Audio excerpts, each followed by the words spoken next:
Hello everyone, and welcome to Coming Soon Movie News with Niklsun. I'm your host, and on this show, every Monday, Wednesday, and Friday, we'll be going over all of the day's movie news and going over what it means for the production in general, such as casting decisions, trailer announcements, director announcements, things like that. So, without any further ado, let's get started with today's Hot Topics.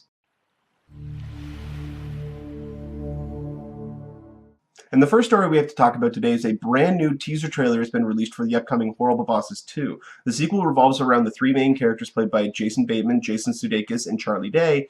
Instead, trying to go after their bosses again because they just did that in the last one. What this one is about is they've gone to an investor and tried to create their own company. And this wealthy investor, after they've set up everything and after they've done all this stuff, he's basically pulled the plug on them. So they then hatch a plan to try to kidnap his adult son, his adult son, in order to try to get ransom out of it. Now, the investor is played by Christoph Waltz, and the adult son is played by Chris Pine. This already has comedic gold written all over it. But on top of these new characters coming in, we also have Kevin Spacey coming back, we have Jamie Foxx coming back, and we have Jennifer Aniston in what looks to be another scene-stealing performance. Now, this is just a teaser trailer. We really don't get a full sense of what's going on in the movie. But it does show us little glimpses here and there. There's one shot in the trailer specifically that I'm really interested to see what goes on. And you see Chris Pine and what appears to be at quick glance just a bunch of guys sitting around and a whole bunch of beautiful women in bikinis, and they're just sitting there literally throwing money into the air. Those are Jason Sudeikis, Jason Bateman, and Charlie Day. So I wonder if that's maybe a dream sequence or if that's actually from a segment in the film where they're partying with him and that's how they kidnap him. We still don't know yet, but I mean, this early look just looks absolutely hilarious. And I mean, getting Kevin Spacey back, because it just that one little line at the beginning was just hilarious. I think this movie's going to be great. It doesn't come out until November 28th, so this is just a teaser. We still have plenty of time for this movie to come out. When we get more information about this topic, I will be definitely updating you guys on here.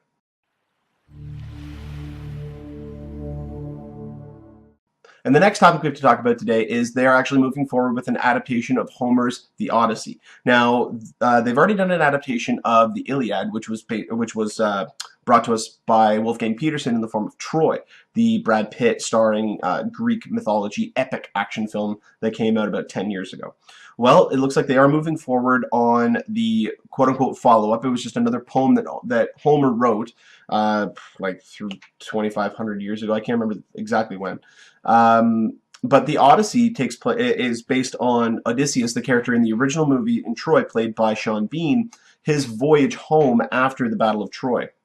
And it's a 10-year trek across the seas, and throughout the course of the trip, he encounters certain things like there's a multi-headed creature. What's it called? Is a six-headed monster known as the Scylla or Scylla.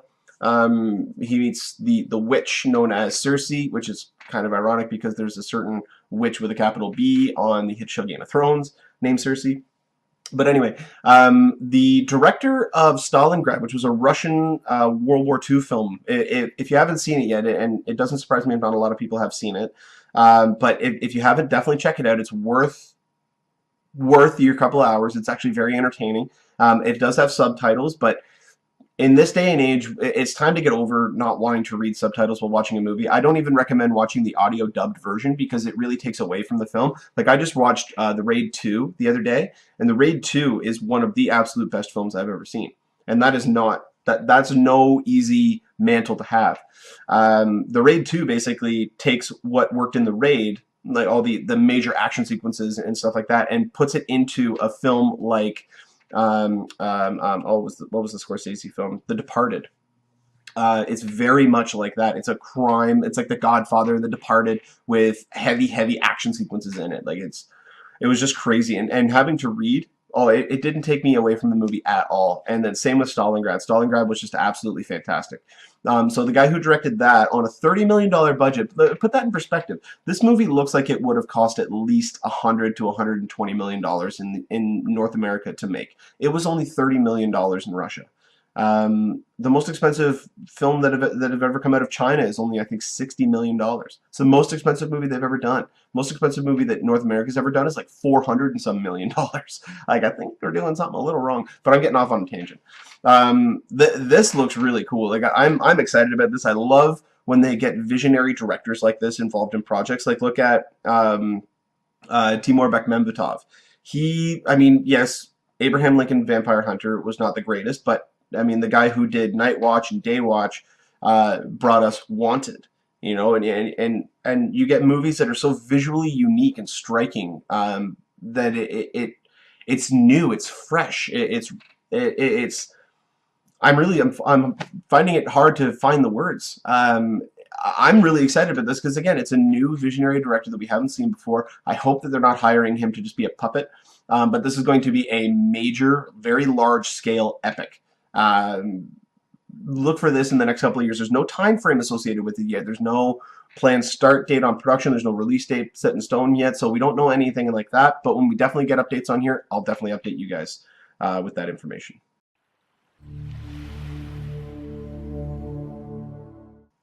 All right, so as I tweeted out yesterday, we do have some major spoilers for Avengers Age of Ultron and the upcoming Marvel Cinematic Universe as a whole. So for those of you who do not want to know, now again, these are still listed as rumors, but there's a lot of credibility going along with these rumors, so this could very well happen. If anyone who does not want to know what is going to be potentially happening in Avengers Age of Ultron, or perhaps further on in the Marvel Cinematic Universe, you guys can go ahead and stop watching right now, because the rest of the show is going to be devoted to just Avengers Age of Ultron talk. So without any further ado, let's get started with the spoiler talk. Again, spoiler alert, I don't want to get any complaints that I've said any spoilers, because I've given you guys enough warning. Okay, so here we go. It's a couple of reports have come out about not only the ending of the movie, but other characters that we are going to potentially see in the film, and then leading into other films. So we'll talk about the ending of the movie. First off, it looks as though we are going to be getting a sort of Planet Hulk type storyline after Avengers Age of Ultron. It looks as though the movie is going to end with Hulk being sent off the planet in a Quinjet. The report did say that the Quinjet was already pre-programmed. Now, whether or not that's keeping in line with Planet Hulk, where the Avengers have felt that the Hulk is too big of a problem to deal with and they're having to send him off the planet, or if it's going to be a plan hatched by Ultron to try to get him out of the fight, because as it stands, Hulk is most likely going to be Ultron's biggest foe. And if that's the case, then he will be sent off the planet, and that'll be the near the end of the movie. They won't touch on that again. He's helpless to do anything. It's pre-programmed. You can't stop it. And speculation is that he's going to go and meet up with the Guardians of the Galaxy. And that's going to be Guardians of the Galaxy 2, which is going to be part of Phase 2, leading into Phase 3. Which, one of the reasons why they have not been able to crack a Planet Hulk movie is because Planet Hulk is going to, about 90% of it, if not more, revolve around Hulk. It's not going to be Bruce Banner. That's one of the things that really works with the character of the Hulk, is the Banner Hulk storyline. Having Banner really trying to fight to regain his control, and then when the Hulk takes over, showcasing the humanity that is still within the Beast. And so if they do something like that, where it's just the Hulk, you're not going to have a sympathetic character to follow. You're not going to have, it's going to get boring. It's going to be like Transformers, where it's just going to be non-stop action. You're not going to be able to really get a sense of what's going on. You're not really going to get that character that you love, even though Ruffalo will be in there. Now, Andy Serkis has been brought on to help with the role of the Hulk in Avengers Age of Ultron. He's not going to be portraying him. He is guiding Mark Ruffalo in his performance to bring more humanity and more emotion and more character out of that, out of the Hulk. And so this not only would make sense to give the Hulk a much more layered role in not only this film, but also finding a way to keep him involved in other projects without giving him his own standalone, because that's always very difficult to make a very standalone Hulk film. But it looks as though he's going to be meeting up with the Guardians of the Galaxy, and that also allows for Banner to come out. For the, like, I mean, you could have Groot and Rocket fight the Hulk and then take him down, and then he transforms back, and then you get Star-Lord go up to him, or he fights Drax, and you know, you can have Banner come out, you can have Mark Ruffalo actually on screen interacting with these characters, and that could be the storyline of Guardians of the Galaxy 2, is trying to get him back home, or trying to figure out a way to get him back to Earth. And in the meantime, they go with him leading into the events of Avengers 3, because Thanos will follow. Or they will fight him, or he maybe already has his sights on Earth. We don't know yet. Or at least we don't know for sure. It was hinted at the end of Avengers, but we still don't know yet. But that, all the connective tissue is there. If that is the case, though, this could be the potential lineup of just heroes that we have in Avengers 3. Iron Man, Captain America, Thor, Hulk, Doctor Strange, Ant-Man, Black Widow, Hawkeye, Falcon, Iron Patriot, Scarlet Witch, Quicksilver, Vision, Star-Lord, Gamora, Drax, Groot, Rocket Raccoon. Those are all the ones that I could just think of off the top of my head. We do know for a fact that Iron Patriot is in the movie. Well, sorry, we know that Rhodey is in the movie. We don't know yet if Iron Patriot's going to be showing up. And again, even if he is, it doesn't mean that he is with all of the Avengers. It could be a sequence where it's introducing Tony Stark's character, and he is talking to Rhodey over his mic system, and Iron Patriot's off fighting somewhere, or he gives him a call, and it's just a little cameo. We don't know yet. But we do know that he is involved in the film. I'm hoping this happens. I really do hope this happens. It really opens up where the Marvel Cinematic Universe could go. It really shows that they are trying to take advantage of the already existing storylines that they have and really retooling them to work very well in the project. And that's actually going to get me to the next part here. A report came out yesterday, and there's not a whole lot to back this up, but with all the little things that Marvel has done with their movies, and even the one-shots, this makes sense, especially if you've seen All Hail the King. The Marvel one-shot that was on the Thor The Dark World Blu-ray. It involved Ben Kingsley's character, Trevor Slattery, who was in prison. He was being interviewed by these media people. And through the interview, the guy's basically asking him, like, how does he feel about, taking over the Mandarin, how to, like, do the role, do the voice, all this kind of stuff. And while he's doing that, the camera that he's using actually opens up and it starts to construct a gun. And in the gun, he actually he pulls it out and he shoots everybody else in the room except for Trevor. And he says, "Don't worry, I've got somebody who wants to meet you." And he goes, "You took his name. He's not very happy." So they've introduced that the real Mandarin, the leader of the Ten Rings, is actually in this universe. He was not just a marketing ploy for Iron Man 3. He actually does exist. And this report is stating that the real Mandarin will appear in Avengers 2, Avengers Age of Ultron. If that is the case, we're going to have Ultron, his army of robot minions. We're going to have Vision probably as a villain to start with, because in the comics, Vision was created by Ultron and then turns good. So Vision could be a villain at the beginning and then change good. We know that Quicksilver and Scarlet Witch are going to be starting off as villains because they are mind controlled by Baron von Strucker, who has Loki's staff. Loki is not in the film, but Baron von Strucker is in the film.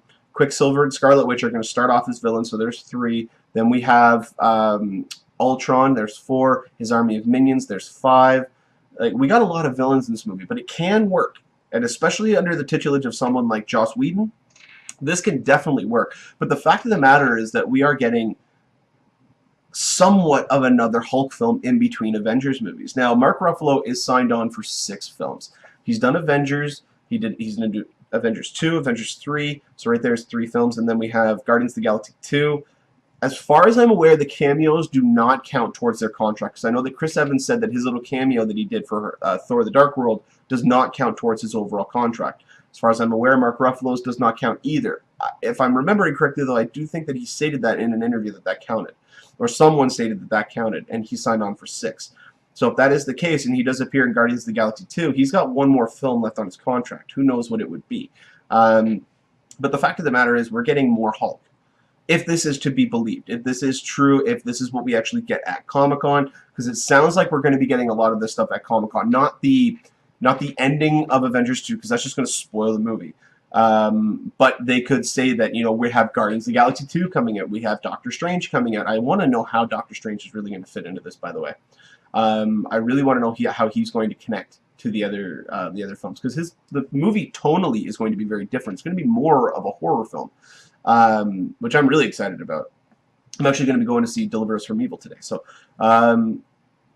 but the fact is, they are blowing this universe up. This is getting huge. This is getting, the storylines are becoming so much more layered, and the stakes are getting so much higher. Like I stated in my review of Transformers Age of Extinction, I stated that the stakes were not there. You never felt like you were going to lose anybody. And the first thing that Joss Whedon said about Avengers 2 is he said, death death and more death. Whether or not that means the actual character or whether or not that means he's going to be killing off some people is another story. But this is really laying the groundwork for the future of the Marvel Cinematic Universe. I'm very excited. If we do get some confirmations on this, I'll definitely update you guys on here. But let me know in the comment section or on our Facebook page what you guys think of all this stuff and where you would like to see it go. And again, outside of, well, I'd like for them to bring in Spider-Man and I want Wolverine to come in and fight Hulk. And that's not going to happen, at least in the immediate future. So it's a great wish list to have. I want them to do Civil War. Like, I want Marvel to do Civil War and do it the proper way, but we will never get the proper Civil War. They could do a hybrid of a Civil War, but as it stands right now, we're not going to get anything like that, which is a real shame. But if we're getting a form of Planet Hulk, and if we can get a form of Civil War, and maybe even, I don't think we're going to get World War Hulk, but it all depends on how Hulk is sent off the planet. If Avengers send him off, we could get World War Hulk. If he's not, then no, we won't. If it's a happy accident or if it's because of something like Ultron trapping him and sending him off, he won't come back for revenge. The thing that I'm really intrigued by is to see what they're going to do with the real Mandarin. Are they going to go with the Chinese background? Are they going to go that route, or are they going to whitewash him or movie make him? You know. We still don't know yet. But that is basically the end of the spoiler section for Avengers Age of Ultron. If you guys want to hear any more, just have a full episode devoted to Age of Ultron, just let me know in the comment section. I'll definitely do that. I'm more than happy to. I love this franchise, Marvel Cinematic Universe in general. There's so much to talk about. There's so much to deal with. So many layers. I love it. When we get more information about this, I'll definitely update you guys on here. Well, that'll about do it for us here on Coming Soon Movie News with Niklsun. Thank you so much for watching. You guys have been a great audience. Don't forget to click the subscribe button there in the bottom corner. You can get updates whenever we post a new video. You can also follow me on Twitter at Niklsun, Niklsun, for all of your updates on movie news.